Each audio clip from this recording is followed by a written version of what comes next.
আসসালামু আলাইকুম এভরিওয়ান, সবাই কেমন আছো? আশা করি সবাই ভালো আছো। আমি আলহামদুলিল্লাহ অনেক ভালো আছি। মা কিচেন উইথ ভিলেজপুরে সবাইকে স্বাগত জানিয়ে নতুন আরও একটি ভিডিও নিয়ে তোমাদের মাঝে হাজির হয়ে গেলাম। আমি চাই প্রতিদিনই তোমাদের সাথে নতুন নতুন কিছু না কিছু শেয়ার করি। তো কতটুকু পারি আমি জানি না, তবে আমি চেষ্টা করি তোমাদের সাথে এটা শেয়ার করতে। তো প্রথমেই দেখো, আমি একদম চলে যেতেছি আমাদের সাইডের এক প্লটে। ওইখানে অনেক সুন্দর সুন্দর শাক হয়েছে। মানে নতুন এই জায়গাগুলোতে মানে সারা বছরই মোটামুটি পানি থাকে। তো পানিটা বছরে প্রায় 2-3 মাস একটু শুকনা থাকে, আর ওই সময়টা এই জায়গায় অনেক সুন্দর সুন্দর শাক ওঠে। তো হঠাৎ আজকে দেখলাম এক কাকি এখান থেকে শাক তুলে নিতেছে। তো বললো যে ওইখানে অনেক সুন্দর সুন্দর শাক হয়েছে। তো আমি চিন্তা করলাম যে আজকে আমি এখান থেকে শাক তুলবো। তো যেই কথা সেই কাজ, চলে এসেছি আমি শাক তোলার জন্য। তো এইখানটাতে অনেক সুন্দর সুন্দর শাক হয়েছে, আর শাকগুলো একদমই নরম আর কচি। মানে এই ফার্স্ট টাইম উঠছে, এই পর্যন্ত আর কেউ এখান থেকে নেয় নাই। তো আমি প্রথম নিতেছি, আর শাকগুলা তুলতে আমার খুব ভালো লাগতেছে, একদম নরম শাকগুলা। তো তোমাদের কার কার এরকম শাক তোলার অভিজ্ঞতা আছে অবশ্যই কমেন্ট করে জানাইও। আর আমি যেহেতু গ্রামের মেয়ে, এই জন্য আমি এই কাজগুলা মোটামুটি খুব ভালো পারি। গ্রামের মেয়ে, আবার আমি গ্রামের বউও। যাই হোক, এই জন্য আমার কাজটা করতে অনেক ইজি। আর সবচেয়ে বড় কথা হচ্ছে আমার শাক তুলতে বরাবরই ভালো লাগে। ছোটোবেলাও যখন আমি শাক তুলতে যাইতাম, দেখা যায় কি তখন আমি তেমন ভালো পারতাম না। সবার একদম ডালা ভইরা যেত, কিন্তু আমার শাক তোলা সহজে শেষ হইতো না। আর দেখা যায় আরও অনেক সুন্দর সুন্দর স্মৃতি মনে পড়ে যায় আর কি। আবার যখন আম টোকাইতে যেতাম, সবাই আম খুঁজা পাইতো, কিন্তু আমি আম খুঁজা পাইতাম না, মানে এরকম হইতো আর কি। তো দেখো, শাকগুলো আমার একদম তোলা হয়ে গেছে। এই যে আমি বাসা থেকে কোনো ডালা নিয়ে আসি না, আমি জাস্ট দেখার জন্য আসছি। আসার পরে দেখলাম যে সুন্দর শাক, হাতে মোবাইলটা ছিল, আর তখনই আমি শ্যুটটা নিছি। তো এই যে আমি আমার আঁচলে কইরাই আর কি টুপুরের মধ্যে করিয়ে নিয়ে আসছি। তো ওইখানে অনেক কাদা ছিল, মানে অনেক একদম নরম, মাত্র পানি গেছে তো একদম কাদা কাদা, পায়ে অনেক কাদা ভরছে। তো আমি ঘাটলায় আসছি মানে পাটা ধোয়ার জন্য। তো পাও আমি এখান থেকে ধুয়ে নিছি। এখন এই শাকের জন্য আমি এখান থেকে কিছুটা কচু পাতা নেব। আর শাকের মধ্যে কচু পাতা দিলে শাকটা অনেক বেশি সুন্দর হয়, মানে সবুজ হয়, আর খেতেও ভালো লাগে, দেখতে সুন্দর লাগে। তো এখান থেকে আমি কিছুটা কচু পাতা নিয়ে নিতেছি। আর এদিকে দেখো, আমার গাছে এই প্রথম ফার্স্ট টাইম আর কি বেগুন ধরছে। দেখো, কালো বেগুন আমার খুব পছন্দের একটা সবজি। সত্যি কথা বলতে গেলে দেখা যায় গাছে একটা সবজি বা একটা ফল হইলে আমার ভীষণ আনন্দ লাগে। আর আমার মানে খাওয়ার চাইতে মানে দেখতে বেশি ভালো লাগে। আমি ভীষণ পছন্দ করি আর কি সবজি। তো যাই হোক, এদিকে দেখো আমি ওই যে শাকগুলাকে নিয়ে নিছি। তো শাকগুলো এবার আমি একটু পরিষ্কার করে মানে বেছে নিব। দেখা যায় শাকের মধ্যে অনেক সময় পোকা টোকা থাকে বা অনেক রকমের অনেক কিছুই থাকে। তো আমি এখানে একটা একটা করে শাকগুলো আর কি বেছে নিব। তো আশা করি শাকগুলোর মধ্যে কোনো ময়লা নাই, যেহেতু আমি দেখেই টোকাইছি, কিন্তু মানে প্রচুর পরিমাণে কাদা আছে। তো আমি একটা একটা করে এভাবে বেছে নিতেছি, কাদা পরিষ্কার করে নিতেছি। আর দেখা যায় 2-1টা মরা টোরা পাতা থাকলে সেটাও আমি ফেলে দিতেছি। তো সেচি শাক টোকানোর অভিজ্ঞতা কার কার আছে অবশ্যই আমাকে কমেন্ট করে জানাইও। শাক টোকানোর অভিজ্ঞতা আমার ছোটবেলা থেকেই আছে, কারণ ছোটবেলা আমরা এরকম ঝুড়ি নিয়ে তারপরে যেতাম, মাঠে যেতাম শাক টোকাইতে। তখন দেখা যায় বোত্তা শাক টোকাইতাম অনেক। আর আমাদের দেশে তো বোত্তা শাকটা ভীষণ পরিমাণে হয়, কারণ যেহেতু ওইখানে আলু গাছ আছে। তো আমি দেখা যায় সবার ঝুড়ি ভরে যেত, কিন্তু আমার শাক টোকানো মানে ঝুড়ি সহজে ভরতো না। তো এরকম অনেক সময় হয়েছে। আবার দেখা যায় যখন আম টোকাইতে যেতাম, দেখা যায় তো সবাই আম পাইতো, কিন্তু আমি আম পাইতাম না। এরকম অনেক সুন্দর সুন্দর মুহূর্ত আছে যেগুলো অনেক সময় মনে পড়ে। তো এর দিকে দেখো, আমি কয়েকটা লাউ পাতাও আর কি উঠে আনছিলাম শাকে দেওয়ার জন্য। আর শাকের মধ্যে দেখা যায় একটু লাউ পাতা দিলে বা একটু কচু পাতা দিলে শাকটা অনেক বেশি সবুজ হয়, আর খেতেও অনেক ভালো লাগে। আর দেখা যায় কি মানে পাঁচমিশালি শাকে সব রকমের শাক দিলে আর কি বেশি মজা লাগে। তো এখানে আমি বেশি কিছু না, লাউ শাক দিছি, কচু পাতা দিছি, আর হচ্ছে সেচি শাক দিছি, এই 3 পদেরই। তো যাই হোক, এই যে কথা বলতে বলতে আমার শাকগুলোও একদম বাছা কমপ্লিট হয়ে গেছে।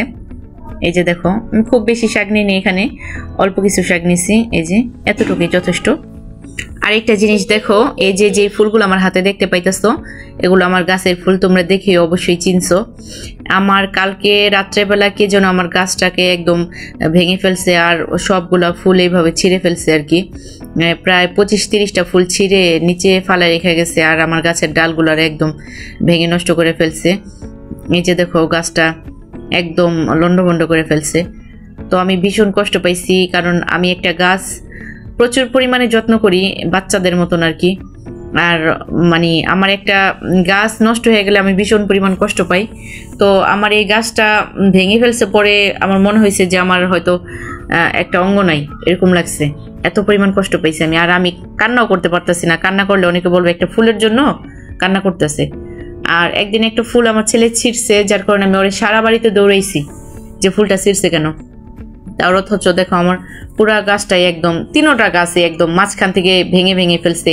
তারপর ফুলটা নেওয়ার হলে নিয়ে যেত, কিন্তু এখানে সবগুলো ফুল তো ছিঁড়ছে, কত 30টার মতো ফুল ছিঁড়ছে, প্লাস আমার গাছের ডালগুলো ভেঙে ফেলছে আর কি।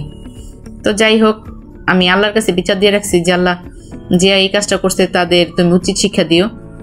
তো আমি এদিকে কথা বলতে পড়তে মন দুঃখ প্রকাশ করতে করতে আমার শাকটা সেদ্ধ করা হয়ে গেছে, আর তেল দিয়ে দিচ্ছি।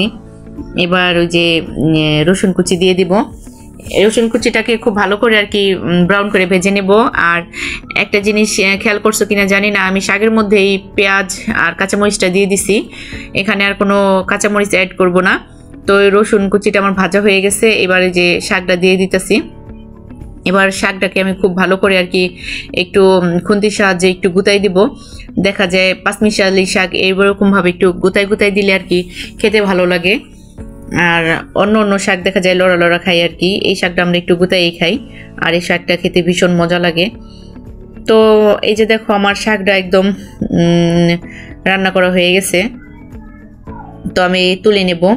এবার আমি আরেকটা কড়াই বসাই দিছি আর তাতে দিয়ে দিছি পরিমাণ মতো তেল। এবার তেলটা গরম হওয়া পর্যন্ত অপেক্ষা করব। এই যে দেখো আমার তেলটা গরম হয়ে গেছে, এবার আমি নুন হলুদ মাখানো পাবদা মাছগুলো আর কি দিয়ে দেব।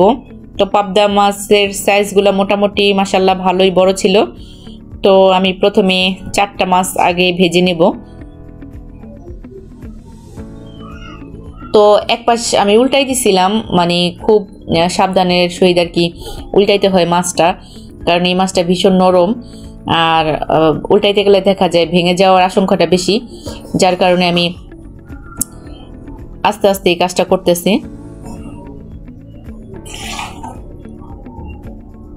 এভাবে আমি বাদবাকি মাছগুলো আর কি ভেজে নিব।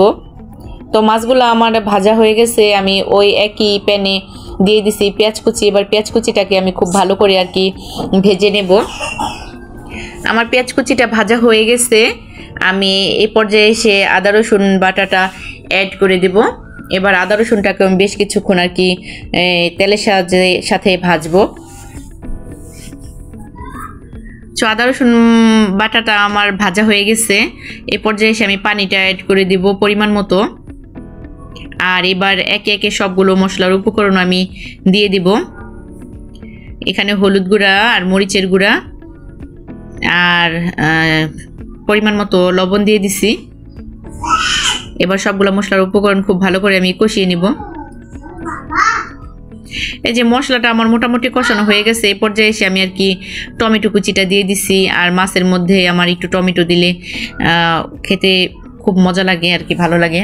তো টমেটো কুচিটাকে আমি খুব ভালো করে আর কি কষাই নিছি। তো এবার আমি পানি দিয়ে দিতেছি ঝোলের জন্য, আর যেহেতু এটা ভুনা করব এই জন্য আমি বেশি পানি দিব না, অল্প পানি দিব। তো দেখো আমার ঝোলটাও ফুটতে শুরু করে দিছে, এ পর্যায়ে এসে আমি জিরার গুঁড়াটা অ্যাড করে দিছি। আর একটা কথা বলি যে জিরার গুঁড়াটা দেখা যায় আমরা মাছ দেওয়ার পরে ভাজা জিরার গুঁড়াটা দিই, কিন্তু আমি এখানে আগেই দিছি এই কারণে, কারণ মাছের উপর জিরার গুঁড়াটা পড়লে দেখা যায় ঝোলের সাথে মানে মিক্সটা করা কষ্ট হয়ে যায় আর কি, আর মাছ দেওয়ার পরে বেশি নাড়াচাড়াও করা যায় না, এই জন্য আমি আগে ঝোলের মধ্যে দিছি যাতে সব জায়গায় আর কি মানে জিরার গুঁড়াটা আর কি মিক্স হয়ে যায়। আর এখন দিয়ে দিতেছি মাছগুলা। তো এক এক করে আমি সবগুলো মাছ আর কি সাজায় সাজায় দিয়ে দিছি। তো আর দিয়ে দিছি ধনেপাতা কুচি। আর ধনেপাতা কুচিটা আমার বাসায় ধনেপাতা ছিল না, যার কারণে আমি আমার বিলাতি ধনেপাতা আর কি হয়েছে ওইখান থেকেই তুলে আনছি। বিলাতি ধনেপাতাটা আর কি দিয়ে দিলাম এখানে। এবারে যে আমি একটা প্লেটে মাছগুলোকে এই যে তুলে নিলাম। দেখো মাছটা দেখতে ভীষণ সুন্দর হয়েছে আর দেখতে কতটা লোভনীয় লাগতেছে। তো আমার রেসিপিটা কেমন লাগছে অবশ্যই আমাকে কমেন্ট করে জানাইও, আর একটা লাইক দিও। এখনও পর্যন্ত যারা লাইক দাও নাই তারা অবশ্যই একটা লাইক দিয়ে দেবে প্লিজ। অনেক সময় দেখা যায় আমার ভিডিওতে ভিউজ হয় আবার কমেন্টও হয়, কমেন্ট দেখা যায় 40-50টা হইলে লাইক পড়ে মাত্র 12-13টা। অনেক সময় সবাই আমরা কমেন্ট করার জন্য ব্যস্ত, লাইক দিতে ভুলে যাই। তো যারা লাইক দিতে ভুলে গেছে অবশ্যই একটা লাইক করে দিও। তো আজকে এই পর্যন্তই, সবাই ভালো থাকো, সুস্থ থাকো, আল্লাহ হাফেজ।